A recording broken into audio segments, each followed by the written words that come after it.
It was Sunday, July 25, a hot and humid day in New York City. A lady named Mary Cecilia Rogers lived at the boarding house with her mother Phoebe. They managed the boarding house at 126 Nassau Street in the heart of the city. The three-story, red brick boarding house on Nassau Street was at the center of the city's newspaper, printing, and publishing industries and located close to City Hall, the port area, and Wall Street. Mary Cecilia Rogers and mother Phoebe began renting rooms to men who were looking for work in New York City. This includes Daniel Payne, William Keekuk, Alfred Crommelin, and Archibald Padley. Daniel Payne, the cork cutter, had come to board on the fall. He became close to Rogers, they became couple and was engaged. Mary Cecilia Rogers told Daniel Payne that she will visit her aunt, Mrs. Downing, and would return in the evening. Daniel Payne told his fiancée that he would wait for her at the stagecoach stop on the corner of Broadway and Ann Streets at 7 in the evening. After an hour, Payne went to visit his brother, John Payne, and then he headed downtown to join the crowds that gathered on Broadway in the early evening. A storm blew in that evening when Daniel Payne is walking towards Ann Street to meet Mary Cecilia Rogers at 7 in the evening. But suddenly Daniel Payne changed his mind, believing that Mary Cecilia Rogers would wait out the thunderstorm at her aunt's house for the night. Daniel Payne went home and sleep. It is unusual for everyone that Mary Cecilia Rogers will not return home first thing in the next morning. It was Monday lunchtime when Mary Cecilia Rogers still did not return home. Her mother Phoebe and fiancé Daniel Payne began to worry. Daniel Payne went to Mary Cecilia Rogers' aunt, Mrs. Downing. He discovered that Mary Cecilia Rogers had never arrived at her aunt's house. He continued to search for his fiancée, but neither friends nor relatives had seen her. He searched from Harlem to Brooklyn, Hoboken to Staten Island, but he found no sign of her. Daniel Payne went to New York Sun newspaper printing office and placed a missing person to release the next day, Tuesday. It was not the first time that Mary Cecilia Rogers had disappeared. It was October when Mary Cecilia Rogers failed to show up for work. After 2 weeks, Mary Cecilia Rogers appeared and she had been resting with friends in Brooklyn because she felt tired. John Anderson, owner of a tobacco shop, hired the pretty young woman to stand behind the counter at his tobacco shop. Mary Cecilia Rogers became known as the Beautiful Cigar Girl, and the shop became a popular hangout for authors, editors, and newspaper reporters. 2 days after Rogers disappeared, Payne continued to search for his fiancée. The next morning, Crommelin joined the search. He used to live at Rogers' boarding house, but he moved out after Rogers rejected him in favor of Payne. Although he found out on Monday that Rogers hadn't returned home, he didn't start looking for her until he saw the newspaper advertisement. He spoke to Phoebe to confirm her daughter's disappearance.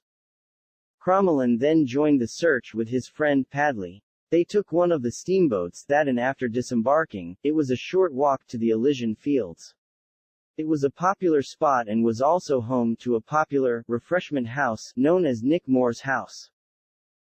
On July 28, 1841, James Bullard and Henry Mallon were walking along the shore near a part of Hoboken known as Sybil's Cave. As they looked out across the Hudson River, one of the men spotted a body floating in the water about. They raced to the Elysian Fields dock, and as they got closer, they realized it was the fully dressed body of a young woman. They tied a rope around the dead woman and dragged her back to shore behind the boat. A crowd had gathered when they reached the shore with their cargo. They laid the woman's body down on the beach. Crommelin, who had joined the growing crowd, realized that he was staring at the body of Mary Rogers. Rogers' body was transported to the village of Hoboken for an autopsy. It was concluded that she had been beaten, gagged, strangled, and raped. Her face was swollen and there was a mark of a man's thumb on the right side of her neck and 2 or 3 marks on the left side that resembled the shape of a man's fingers. Crommelin identified the body and stayed with it until the coroner had completed his investigation. He returned to New York City in the morning, bringing news of Rogers' death and some pieces of her things. Phoebe Rogers confirmed they belonged to her daughter. Her story did not die after her burial. It grew once New York City newspapers began covering the murder. It was more than the shocking details of her death that captivated reporters and editors. Rogers, who was known as the Beautiful Cigar Girl, had waited on many of them when she worked at Anderson's Tobacco Emporium. Newly emerging tabloid newspapers, known as the penny press, went into a frenzy with their coverage of the unsolved murder. The coverage sparked competition among the media outlets and generated public interest in the story. The newspaper also called for more involvement by police and government to get a fast response on the murder case. New York Governor William Seward subsequently added to the reward money for information leading to arrests in the case. Meanwhile, New Jersey and New York City police argued over the jurisdiction of the investigation. The investigation dragged and advanced little while the two sides wrangled. The New York City police investigation finally went into full swing. They received information that she was seen in the company of an unidentified man in the hours before her disappearance. Police questioned several men, including Payne, former boarders Crommelin and Kekik, as well as Joseph Morse and her former employer John Anderson. Newspapers almost immediately cast suspicion on Rogers' fiancé. He quickly went to the office to show sworn affidavits. Police noted that the lace around the victim's neck had been tied in a seaman's knot, and suspicion fell on sailor and former boarder William Kekik. Police arrested Kekik on suspicion of being involved in Rogers' death, but witnesses provided a credible alibi for his whereabouts between the Sunday that Rogers disappeared and the Tuesday when he boarded the USS North Carolina in the harbor. On end of August, two boys found a small opening in a thicket that led into a cramped cave not far from where Rogers' body was found. On 4 stones were draped a silk scarf, white petticoat, parasol, and a mildewed linen handkerchief with the initials Mr. They picked up the items and brought them to their mother, Frederica Loss, who was the innkeeper of Nick Moore's house, and she turned over the clothing to police. Then a stagecoach driver came forward and said that he thought he had seen Rogers arrive on the Hoboken ferry with a well-dressed man who had a dark complexion. He said they had gone to a tavern kept by Mrs. Loss. Loss said she remembered them coming in for a drink and then leaving and wandering off into the woods. She said, she later heard a scream but didn't pay attention to it because Sundays often bring people with rowdy behavior. On October 8, 1841, Daniel Payne left New York City and wandered around the Hoboken area in a drunken state. 2 New Yorkers were out walking when they found him near the thicket where his fiancée's clothes had been found. He was drunk and lost consciousness quickly and died. A note in his pocket read, "To the world, here I am on the spot, God forgive me for my misfortune in my misspent time." He had committed suicide. He had been devastated by Rogers' death and drank heavily. Interest in the case waned again until the fall of 1842.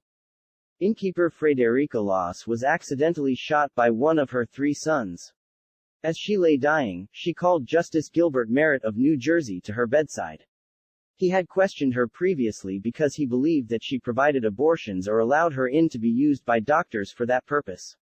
He suspected that Rogers had died there during a botched abortion and that Loss's sons had disposed of the body. Loss told Merritt that Rogers came to her house on Sunday, July 25, 1841, with a young doctor who performed an abortion. Rogers died of complications and her sons dropped the body into the river at night where it would be found. Her clothes were scattered in the woods, where they were later located. The confession was questioned because it failed to explain the thumb and finger marks that the coroner had found around Rogers' neck. Loss's sons were questioned, but they refused to corroborate their mother's confession and the case was dropped. Was Rogers murdered or did she die following an abortion? The case has never been solved, but it marked the rise of tabloids, which used the death of Mary Rogers to sell newspapers to a growing readership of working-class men and women.